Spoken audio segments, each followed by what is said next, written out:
वजह आपी को रोजाना सफेद फ्रॉक पहने और सर पर सुर्ख रिबन से पोनीटेल बांधे बड़े कैरोफर से स्कूल जाते देखकर मेरे दिल में भी स्कूल जाने की ख्वाहिश मचलने लगी थी। दरमियान में एक आध मरतबा वजह खुद भी मुझे अपने स्कूल साथ लेकर गई थी। इस रोज इनके स्कूल में मीना बाजार लगा हुआ था और सच पूछे तो मुझे इनका रंग बिरंगी झंडियों से सजा हुआ स्कूल बेहद पसंद आया। सफेद लिबास में मलबूस बहुत सी गोरी मैम जैसी औरतें सारे बच्चों को तोहफे तोहफ दे रही थी, जिनमें चॉकलेट और खुश्क दूध के बिस्किट भी शामिल थे। वजह ने मुझे अपनी टीचर से भी मिलवाया, जिन्हें सारे बच्चे सिस्टर कैरी के नाम से पुकार रहे थे। मुझे तो वो खुद भी किसी बड़ी क्लास की तलबा जैसी लग रही थी। प्यारी सी सिस्टर कैरी ने मुझे बहुत सारी खाने की चीजें दी और मेरे गाल भी खूब खींचे। इसी दिन से मेरे जहन में स्कूल का खाका एक हरी भरी और खूबसूरत फूलों वाली और गुलाबों से हटी हुई रंग बिरंगी चारदीवारी का बन गया था, जिसमें खूबसूरत परी जैसी मेमे बच्चों की देखभाल करती थी। इन्हें खाने को अच्छी अच्छी चीजें देती थी और जरा जरा सी बात पर ओ माई लिटिल चाइल्ड कहकर इनकी तरफ दौड़ी चली आती थी। हालांकि इस वक्त अंग्रेजी के इस जुमले की मुझे जरा भी समझ नहीं थी, लेकिन इनके अंदाज से इतना तो मैं समझ सकता था कि ये भी इनके प्यार का एक अंदाज है। जैसे वजह कभी कभी मेरी छोटी सी नाक को अपनी उंगली से जोर से दबाकर कहती, चलो आदि बिल्ली बनकर दिखाओ। मैं जल्दी से आंखें जोर से मीचकर बिल्ली बन जाया करता और वजह आपी जोर से हंस पड़ती थी। इसलिए मैंने भी अब्बा का लाया हुआ उर्दू का कायदा जल्दी जल्दी हमारा की मदद से पढ़कर खत्म कर दिया और फिर आखिर वो दिन आ ही गया जब मुझे पहली जमात में दाखिल करवाने के लिए तमाम तैयारियां मुकम्मल कर ली गई। इससे एक रात पहले खुशी के मारे मुझे नींद ही नहीं आई और मैं सारी रात करवटें बदलता रहा। सुबह उठते ही मैंने भागकर सहन के दरवाजे से बाहर झांका के कहीं मुझे स्कूल ले जाने के लिए तांगा तो नहीं आ गया, लेकिन गली सुनसान पड़ी थी। मैंने जल्दी से भागकर अम्मी के पास बोर्ची खाने में गया, जो कि आज अपने राजा बेटे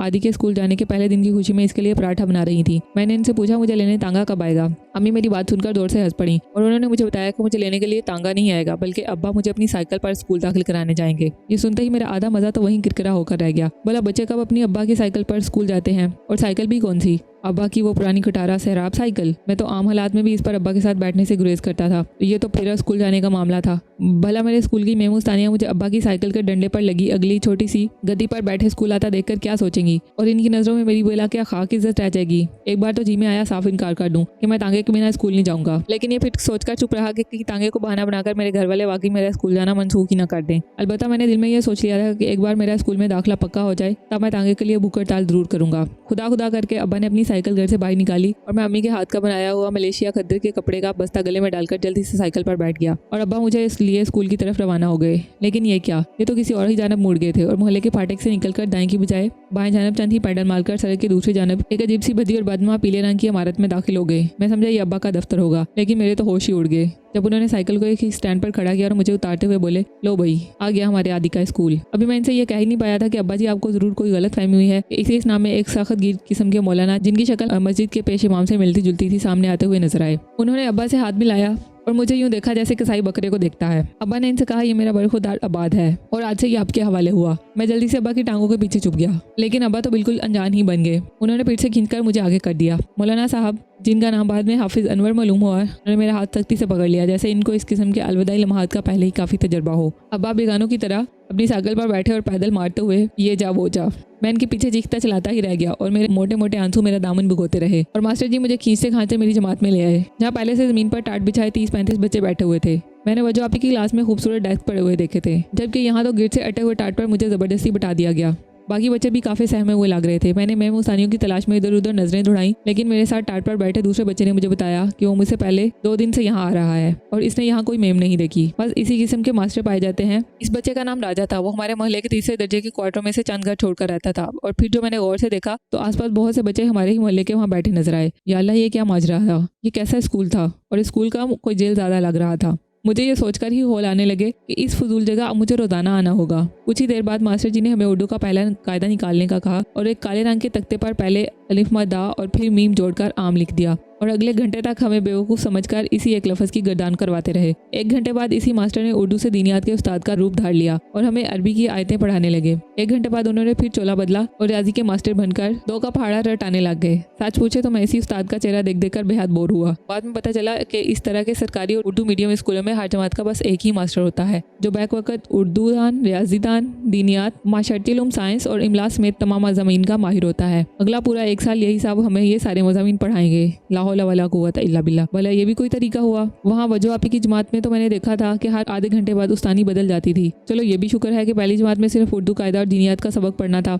या फिर रियाजी के चंद पहाड़े रटा दिए जाते थे, और वरना एक ही सूरत से इतने मज़ामीन पढ़ना कम अज़ कम मेरे बस की तो बात ना थी। कुछ ही देर बाद हमें तख्ती निकालने का हुक्म दे दिया गया और एक जानब कायदे से अलिफ बे देख देख कर और दूसरी जानिब 1 से लेकर 10 तक की गिनती लिखने का हुक्म दे दिया गया। आसपास के तमाम बच्चे जाहलों की तरह अपनी अपनी दवात निकालकर इसमें कलम डबोकर लिखने से ज्यादा इर्द गिर्द छींटे उड़ाने लगे। मेरे उछले कपड़ों पर भी छींटे गिरे और मुझे बहुत गुस्सा आया, क्योंकि अम्मी ने आज सुबह ही पूरा 1 घंटा लगाकर मेरी यूनिफॉर्म को अपने जहेज वाली कोयलों की बड़ी इस्त्री से रगड़ रगड़ कर इसकी शिकने दूर की थी। कुछ ही देर में मैंने लोहे की जाली वाली खिड़की से बाहर देखा तो एक बूढ़े से शख्स को एक हाथ में लोहे की एक बड़ी सी राड उठाए हुए बरामदे में लगी पीतल की एक बड़ी सी प्लेट की जानिब जाते हुए देखा, जो एक तार से टंगी हुई थी। इसने वो राड जोर से 2 मरतबा पीतल की थाली पर मारी। टान टान की आवाज गूंजी और बच्चों ने खुशी से नारा लगाया। मैं समझा कि छुट्टी हो गई और जल्दी से अपना बस्ता उठाकर खड़ा हो गया, लेकिन मास्टर जी ने मुझे घूरते हुए हाथ में पकड़े डंडे के इशारे से बस्ता दोबारा नीचे रख देने का इशारा किया। पता चला कि अभी सिर्फ आधी छुट्टी हुई है, जिसे वजह के स्कूल में ब्रेक कहते थे। मैं इंतजार करने लगा कि अभी शायद कुछ देर में यहाँ भी वजह के स्कूल की तरह कोई मेमना से ही कोई मास्टर ही आकर हमें खाने के पैकेट दे जाएगा, जिसमें बिस्किट, चॉकलेट और जाम लगी हुई डबल रोटी होगी। लेकिन ये क्या, यहाँ तो ऐसा कोई रिवाज ही नहीं था। वही शख्स जिसने आधी छुट्टी के ऐलान के लिए घंटी बजाई थी, कुछ ही देर में मुख्तलिफ ख्वांचे सजाए बरामदे में आकर बैठ गया और बच्चे अपनी अपनी जेबों में से सिक्के निकालकर इससे बुने हुए चने, मरमरे और जाने क्या क्या अलाबला लेकर खाने लग गए। इतने में स्कूल के गेट से एक और बाबा ठेला धकेलते हुए बरामद हुआ और जोर जोर से आवाज लगाने लगा, आलू छोले, इमली वाले छोले, चावल छोले। कुछ नदीदे किस्म के बच्चे इसकी आवाज सुनकर यूं इसकी जानब दौड़ पड़े जैसे इन्हें जिंदगी में कभी चावल छोले खाने को मिले ही ना हो। कुछ बच्चे जो सुबह से रो रहे थे और जिनके माँ बाप ने इन्हें स्कूल जाने की फीस के तौर पर चंद बड़े सिक्के दिए थे, और वो साथ अपने दोस्तों को भी भेर फालते गुड़ के शीरे में खुश किए गए चावलों की लड्डू और गुड़ की बनी लाई की दावत में शरीक कर रहे थे। राजा ने मुझे भी कोई ऐसी ऊटपटांग चीज बेध्यानी में मेरे हाथ में पकड़ा दी, जिसे मैंने फौरन ही नजर बचाकर क्यारी में फेंक दिया। आधी छुट्टी खत्म होते ही हमें अपनी तख्तियां फिर से धोने का हुक्म दे दिया गया और हम सब स्कूल के हाथे में बने तालाब पर अपनी तख्तियों पर मेट बल्ले में मसरूफ हो गए। मैंने आसपास बहुत देखा, लेकिन यहाँ ओ माय चाइल्ड कहकर बच्चों के काम करने वाली कोई आया दिखाई नहीं दी। क्या बेहुदा स्कूल था ये भी। तख्तियों को धूप में खुश्क करने के लिए रखकर हम फिर से जमात में आ गए। मास्टर जी ने हमें सुबह के सबक की दोहराई का हुक्म दे दिया और खुद अपनी कुर्सी पर बैठकर ऊँगने लग गए। इनके देखा देखी कुछ ही देर बाद क्लास का हर बच्चा इन्हीं की तरह लंबी लंबी जमाइयाँ और अंगड़ाइयाँ लेने लग गया। जमात के आखिरी रो में बैठे चंद बच्चों में से एक आदमी तो अपनी नींद के झोंक में जोर से सामने जमीन पर सजदे में गिर पड़ा और फिर जल्दी से उठकर तोते की तरह अपना सबक दोबारा से रटने लग गया। बिलाकर पूरी छुट्टी का गजर भी बज ही गया और सब बच्चे शोर मचाते हुए एक रेवड़ की मानत तेजी से अपनी अपनी क्लासों से निकलकर बाहर के गेट की जानब भागे। गिद्ध का एक ऐसा तूफान उठा के पहचाना मुश्किल हो गया कि हमें से कौन महमूद और कौन हयाज। मैंने सब बच्चों के निकल जाने का इंतजार किया और फिर अपना बस्ता गले में डाले और अपनी तख्ती थाम कर घर की डाली। अब्बा ने आते हुए मुझे रास्ता समझा दिया था और हमारा मोहल्ला 2 सड़क पार ही तो वाक़ था, लेकिन रास्ते में पड़ती शहर की बड़ी सड़क पार करना मेरे लिए हमेशा और पहले दिन की तरह मुश्किल और जान जोखिम में डालने वाला कठिन मरहला रहा।